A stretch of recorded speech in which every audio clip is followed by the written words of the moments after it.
Today, I was like, I think I need a beer for this topic because today we're talking about herpes and HIV. Pretty gross. Women have become sexually liberated and, nothing good really has come from it. Modern women honestly believe that they can have sex like men. Body counts are on the rise and promiscuity is at an all-time high. What comes along with women sleeping around with a lot of men is sexually transmitted diseases. Some of these STDs are curable and a lot are not, with the worst being HIV and herpes. Men in 2025 have to protect themselves when sleeping with modern women. And you know what? I say the same to you ladies. There's a lot of chads out there that, they don't care. I've interviewed some of these guys that have this stuff. They just spread it. They do not care. The women don't care either. And I'm going to tell you guys some stories. So many of these women have diseases and either don't know, don't care, or it's a combination of both. None of these scenarios are okay. Imagine you caught something you could have get rid of from one of these women. As of 2022, there are 1.2 million people living with HIV.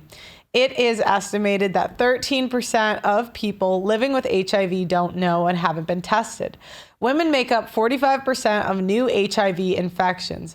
Men have to be careful when they are sleeping with modern women. You could get the high five and have it for life. Everyone will, they'll put in their 2 cents. They'll say what you should be able to tell when a woman has this stuff. I would be able to tell. And men's ego sometimes gets the best of them. But I've interviewed personally 1, 2 digitally, 2 people personally, probably 5 people. I've never actually interviewed someone with AIDS, but herpes, that one's more common. And I'm telling you, you would not be able to guess. I would never have guessed. I'm gonna do the 2 digital ones I had. There was 2 men, right? And basically they both got diagnosed with herpes. Now, one of the men decided to do the right thing, so to speak, and tell women before he slept with them that he had it. And he said it killed his dating life. It killed it. It was never the same. He hadn't had sex in years because it was just too stressful and whatever. The other guy decided to, you guessed it, lie. He said, you know what, I'm just gonna lie. And he spreads it and he does not care. And he admitted this to me. He said, I do not care. If they don't care, I don't care. And he spreads it around. You could argue the guy that got it, he actually got it from a marriage, one of them. He was married to his wife and she brought home the gift that, keeps on giving. You wouldn't really guess.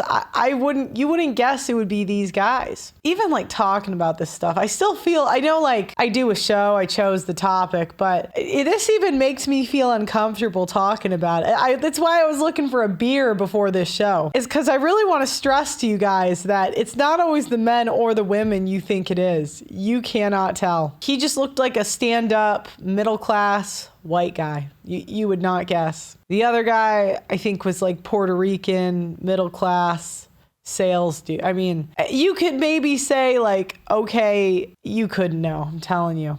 When I asked the guys where they got it, the guy who got it from marriage, yeah, he was raw dogging. Obviously, he thought this was his wife. He was raw dogging and then boom, got herpes.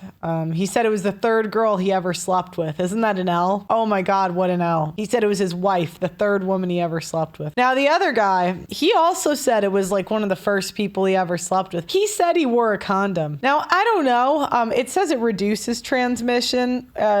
The PUAs I've interviewed about STDs, and these are guys that are just running through hose, they seem to think that that's impossible. You can't get an STD with a condom outside of chlamydia. I'm just telling you what the market's telling me, guys. I don't know. Yeah, I know it's uncomfortable, but this is a big part of the dating market. People are afraid of STDs. Sex is coming before relationships these days. People don't know, that people want to know what their risks are when you're doing this stuff.